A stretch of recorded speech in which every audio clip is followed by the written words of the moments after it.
Imagine the scene.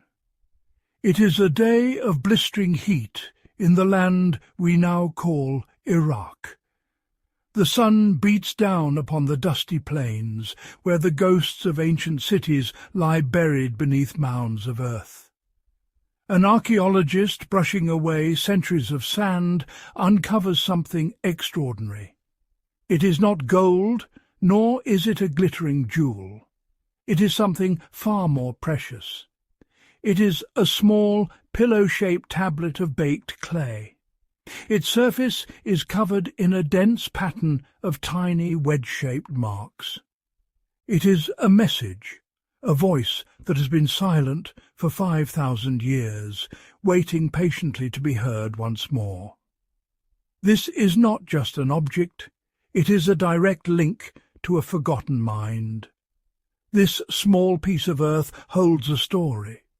It speaks of harvests, of taxes, of a transaction between two people long since returned to dust.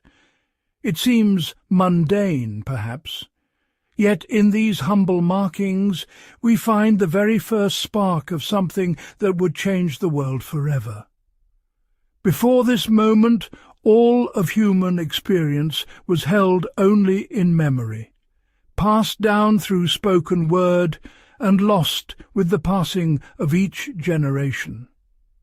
But with this simple invention, the Sumerians, the people who etched these marks, captured thought itself. They gave ideas a physical form, allowing them to travel across vast distances and, most remarkably of all, to journey through the immense gulf of time. The thrill of such a discovery is difficult to overstate. It is the moment when archaeology touches the intangible.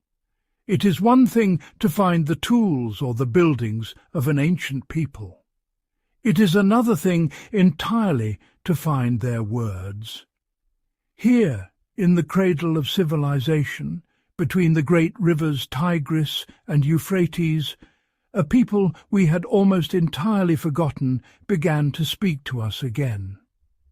They tell us not of gods and kings in these first messages, but of the everyday business of life. They speak of barley and sheep and beer. And in doing so, they reveal the birth of a complex society, a society that needed a new way to remember. These clay tablets are the keys to a lost world. They are the oldest documents of human history, and they were created by a civilization that laid the foundations for nearly everything that followed. The people who made them were pioneers in the truest sense of the word. They were the first to build cities, the first to write laws, the first to chart the stars. They were the Sumerians, and their story is, in a very real sense, the story of the beginning of our own. It is a tale of extraordinary innovation, born from the simple challenges of living together in one place. Before the pharaohs raised their pyramids against the Egyptian sky, before the philosophers of Greece walked the halls of the Parthenon, and long before Rome built its colossal empire, another story was unfolding. It happened here in the fertile crescent of Mesopotamia. This was the land of the Sumerians. It is a sobering thought to consider that these great civilizations, which we so often see as the genesis of our world, were themselves standing on the shoulders of giants. The Sumerians were those giants. They were the original architects of what we now call civilization, the inventors of the blueprint that so many others would later follow and refine. The legacy they left behind is so fundamental, so deeply embedded in the fabric of our existence, that we often fail to see it at all. It is in the way we measure our days, in the laws that govern our societies, and in the very act of reading these words. The Sumerians provided the initial spark. They were the first to wrestle with the great questions of social organization on a massive scale. How do you feed a city? How do you ensure justice? How do you record what is owned, what is owed, and what is known? Their answers to these questions became the bedrock upon which all subsequent Western and Middle Eastern civilizations were built. So how is it that a people so important could be so thoroughly forgotten? For millennia, their achievements were buried, their language was unreadable, and their legacy was credited to others. Their cities crumbled into indistinct mounds in the desert, and their stories faded from human memory. It is only in the last 2 centuries that we have begun to piece together their astonishing history, to give them their rightful place as the true pioneers of the urban world. It is a story of rediscovery, as thrilling as the original innovations themselves. It reminds us that history is not a static list of facts, but a living narrative that is constantly being uncovered. As we journey back in time to explore the world of the Sumerians, we are not just looking at a curious piece of ancient history. We are looking into a mirror. We are tracing the origins of our own systems, our own beliefs, and our own technologies. The story of Sumer is the story of the first great human experiment in organized living. By understanding their triumphs and their challenges, we gain a deeper understanding of ourselves. So let us travel back to southern Mesopotamia 5,000 years ago to witness the dawn of the modern world. For hundreds of thousands of years, humanity lived a nomadic existence. Our ancestors moved with the seasons, following the herds of wild animals they hunted and gathering the plants that grew in the wild. Their world was one of constant motion, their homes temporary shelters made of reeds, hides, or branches. Life was governed by the immediate needs of survival, finding food, water, and safety from predators. Their communities were small, intimate groups bound by kinship. This was the state of humanity for the vast majority of our time on this planet, a rhythm of life that had remained largely unchanged since the Stone Age. Then something remarkable happened in the land between 2 rivers. The Sumerians began to settle down. They learned to tame the wild waters of the Tigris and Euphrates, digging canals to irrigate the arid land. This innovation, simple as it may sound, was revolutionary. For the first time, they could produce a surplus of food. They grew barley and wheat in abundance, enough not just to feed their families for a season, but to store for the future. This surplus of grain was the single most important catalyst in the history of civilization. It freed people from the constant, all-consuming task of finding food. With this newfound freedom, people could begin to specialize. Some became priests, others became builders, some potters, and others soldiers. And as people gathered together to live near the fertile fields and the storehouses of grain, something entirely new on the face of the earth began to take shape: the city. The small villages of reed huts grew into sprawling settlements of mud-brick houses. One of the first and greatest of these was the city of Uruk. At its peak, it may have been home to 50,000 people, a metropolis of staggering scale for its time, protected by a massive wall of brick. This shift from a nomadic life to an urban one was perhaps the most profound transformation our species has ever undergone. It changed everything about how we live, how we interact, and how we see ourselves. Living in a city brought new challenges. How do you manage tens of thousands of people? How do you organize labor, distribute food, and settle disputes? The simple, informal rules of a small tribe were no longer sufficient. The Sumerians needed a new tool to manage this new, complex reality. They needed a way to record information. They needed to invent writing. The birth of writing was not a single dramatic event. It did not spring fully formed from the mind of a lone genius. Instead, it was a slow, gradual evolution, born out of practical necessity. In the bustling cities of Sumer, like Uruk, officials needed to keep track of the vast quantities of grain, livestock and goods flowing into and out of the temple storehouses. Human memory was simply not reliable enough to manage the accounts of an entire city. To solve this problem, they began using small clay tokens of different shapes to represent different goods, a cone for a measure of grain, a cylinder for an animal.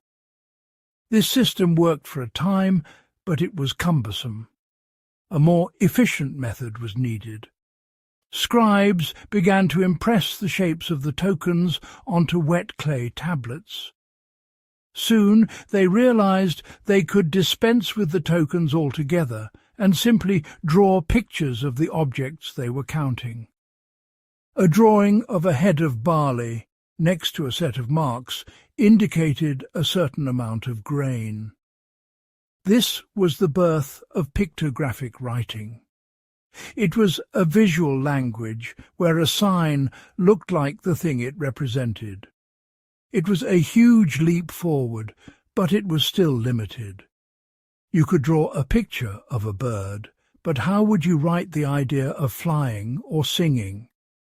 The true breakthrough, the stroke of genius, was the realization that a sign could represent not just an object, but a sound. This is the rebus principle. For example, the Sumerian word for water was A. The Sumerian word for in was also A. A scribe could now use the pictogram for water to represent the sound A in a completely different context.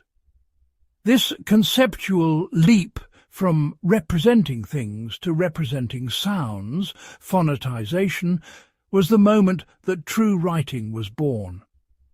It allowed the Sumerians to write down not just nouns, but verbs, adjectives, and abstract concepts. They could now write language as it was spoken. Over time, these drawings became more stylized and abstract. Scribes used a reed stylus to press wedge-shaped marks into the soft clay, a system we now call cuneiform, from the Latin word cuneus, meaning wedge. What began as a simple accounting tool had blossomed into a sophisticated and flexible system of communication. The Sumerians could now record anything they could think. They had created a technology for the external storage of memory. For the first time in history, human knowledge could be preserved with perfect fidelity, independent of the fragile human mind. The age of history had begun. Once the Sumerians had unlocked the power of writing, the world of knowledge opened up in ways that were previously unimaginable. What started as a tool for bookkeepers quickly became a medium for everything. Scribes in the great cities of Ur and Nippur began to record not just lists of goods, but the stories of their gods and heroes. The Epic of Gilgamesh one of the world's first great works of literature, was written down in cuneiform. It is a profound story of friendship, the fear of death, and the search for immortality. Themes that still resonate with us today. For the first time, a story did not need to be retold to survive. It could be read. But the Sumerians wrote about more than myths. They used their new technology to create the first schools, known as edubas, or tablet houses. Here, young scribes, mostly boys from wealthy families, would spend years learning the complex cuneiform script. They would copy out lists of words, mathematical problems, and literary texts.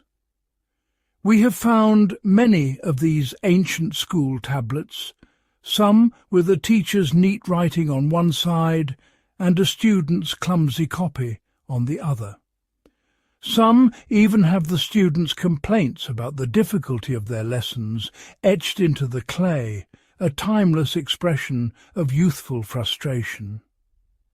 These schools were the world's first centres of learning, dedicated to the preservation and transmission of knowledge. They created dictionaries, compiling lists of words in Sumerian and other languages. They wrote down textbooks on mathematics, biology, and astronomy.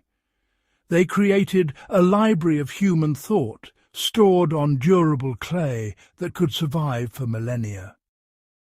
This act of recording knowledge ensured that each generation did not have to start from scratch. They could build upon the discoveries of those who came before. This cumulative effect is the engine of all scientific and cultural progress. The very idea of history itself is a Sumerian invention. Before writing, there was only the deep past, a mythological time of legends. With writing, the Sumerians could record the deeds of their kings, the building of their temples, and the outcomes of their wars. They created king lists, chronicling the reigns of their rulers in succession. They began to separate the past into a sequence of verifiable events. They were the first people to look back and write down their own story, to consciously create a record for posterity. They were the world's first historians. The Sumerians possessed remarkably practical and mathematical minds. Their world was one of order, and they sought to measure and quantify everything within it. This impulse was born from the needs of their society. To manage a complex agricultural economy, they needed a sophisticated system of mathematics. They developed a numbering system based on the number 60, which we call a sexagesimal system. Why 60? We're not entirely sure, but it is a wonderfully versatile number, divisible by 1, 2, 3, 4, 5, 6, 10, 12, 15, 20, and 30. This made calculations involving fractions much simpler than our own base 10 system. The legacy of this Sumerian invention is still with us every single day. We need only look at a clock to see it. It was the Sumerians who first divided the hour into 60 minutes and the minute into 60 seconds. Their sexagesimal system is also the reason a circle has 360 degrees. This ancient way of counting has become so deeply ingrained in our measurement of time and space that we use it without a second thought. Every time we check our watch, we are, in a small way, connecting with the mathematical ingenuity of these ancient Mesopotamian thinkers. Their mathematical skill was not just for earthly matters. The Sumerians were also keen observers of the night sky.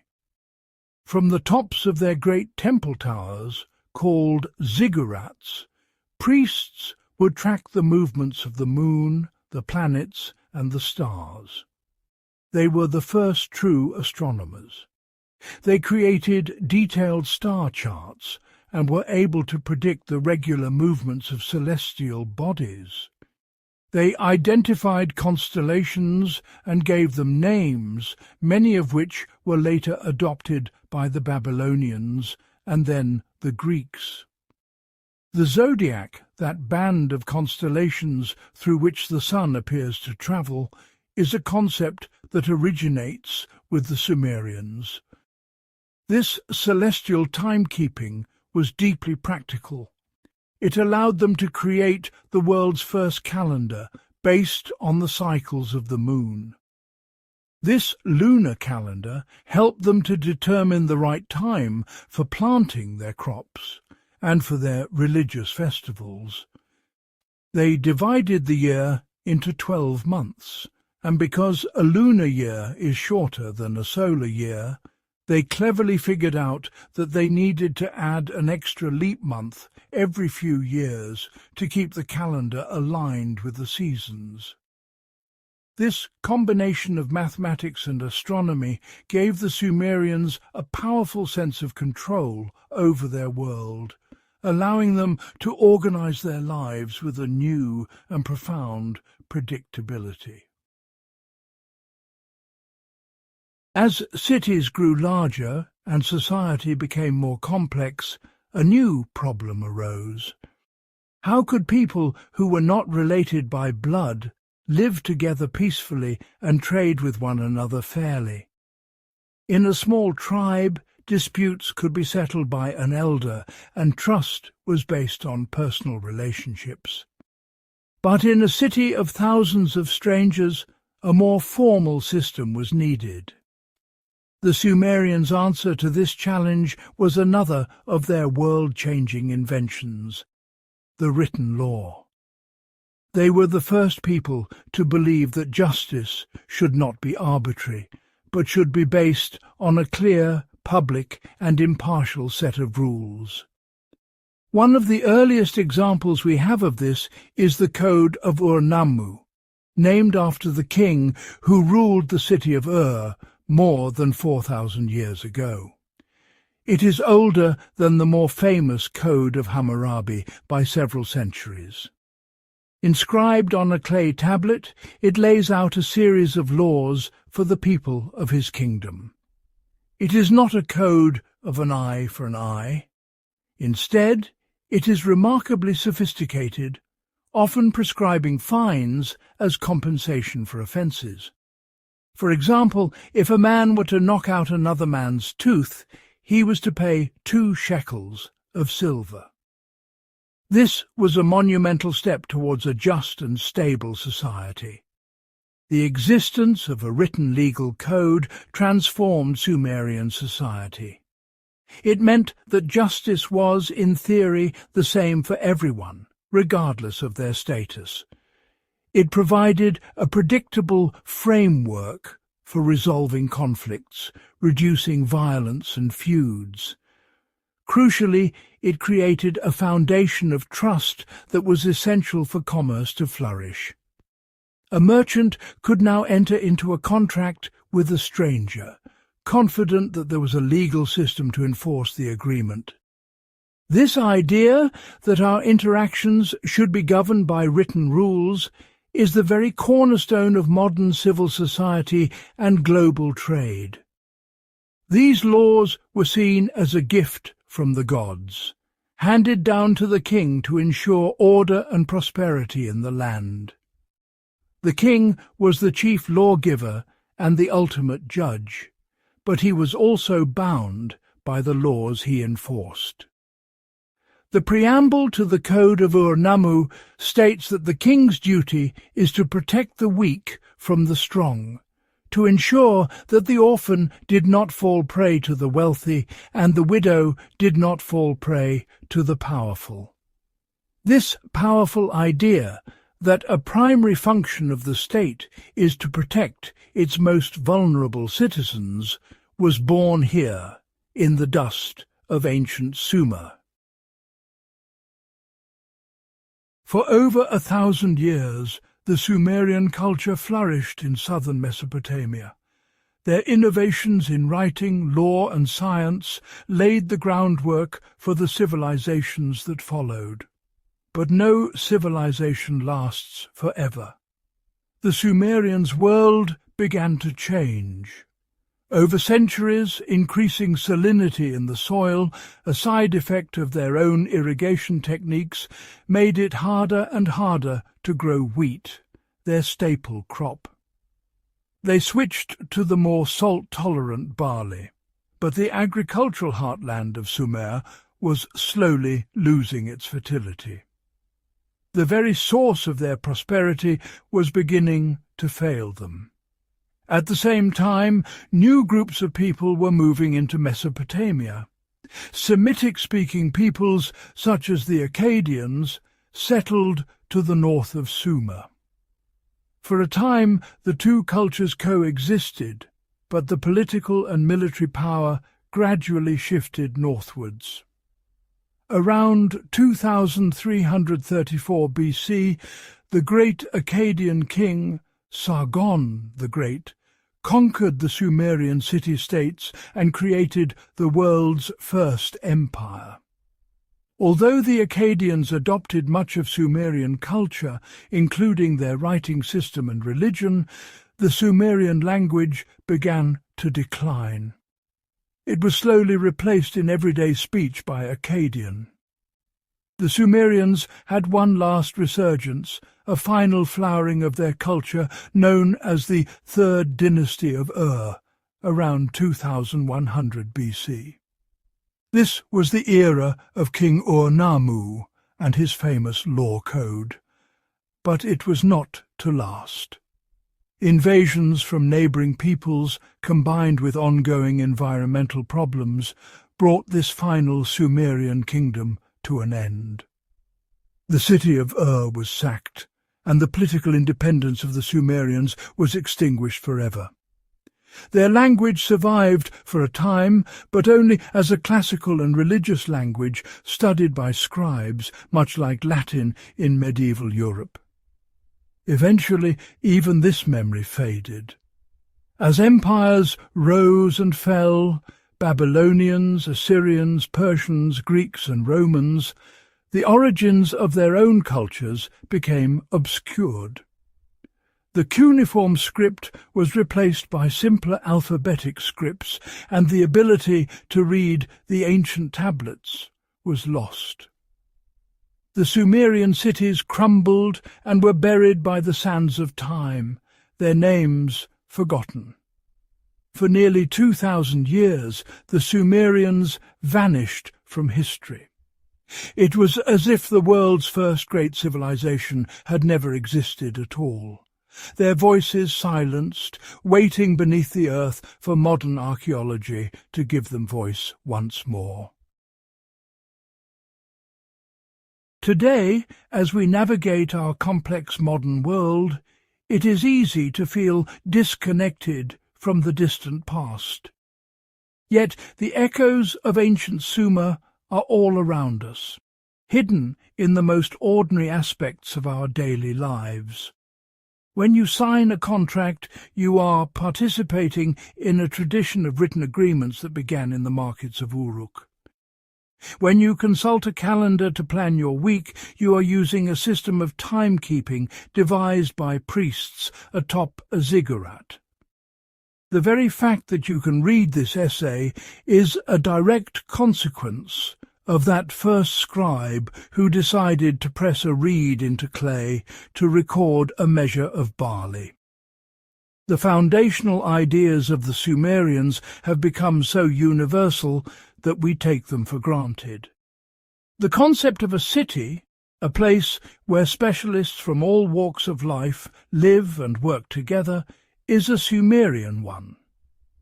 The principle of a written law that applies to all citizens, protecting the weak and ensuring order, is a Sumerian principle. Even our stories, our myths, and our religious texts carry faint echoes of their ancient tales. The story of a great flood, for example, is found in the Epic of Gilgamesh, written a millennium before its more famous telling in the Bible. Remembering the Sumerians matters. It matters because it teaches us humility. It reminds us that our own civilization, with all its technological marvels, is not a spontaneous creation, but the result of a long, slow accumulation of knowledge. We are the beneficiaries of 5,000 years of human ingenuity, an inheritance passed down from a people whose name we barely know. Their story is a powerful testament to the human capacity for innovation and our remarkable ability to solve problems and build a better world. It encourages us to look at the objects and systems around us and ask, where did this begin? The story of the Sumerians is, ultimately, an invitation to be curious. It compels us to look beyond the familiar histories of Greece and Rome and to dig deeper into the foundations of our world. It reminds us that history is full of forgotten architects and silent pioneers whose work continues to shape our lives in profound ways. By uncovering their stories, we gain a richer, more complete understanding of the human journey. And we are reminded that every great leap forward, from the first city to the latest technology, begins with a simple creative answer to a pressing human need. Before you go, don't let the story end here. If you're fascinated by the hidden threads that connect ancient civilizations to our modern lives, there's so much more to uncover together. Hit that subscribe button and become part of our community of curious minds. With every episode, we'll dive deeper into the mysteries of history, revealing the untold stories, forgotten innovators, and world-changing ideas that shaped who we are today. On screen, you'll see a dynamic subscribe animation, our invitation for you to keep exploring with us. Don't forget to click the bell so you never miss a new discovery. On-screen text. Subscribe for more history. Thank you for watching and for joining us on this incredible journey through time.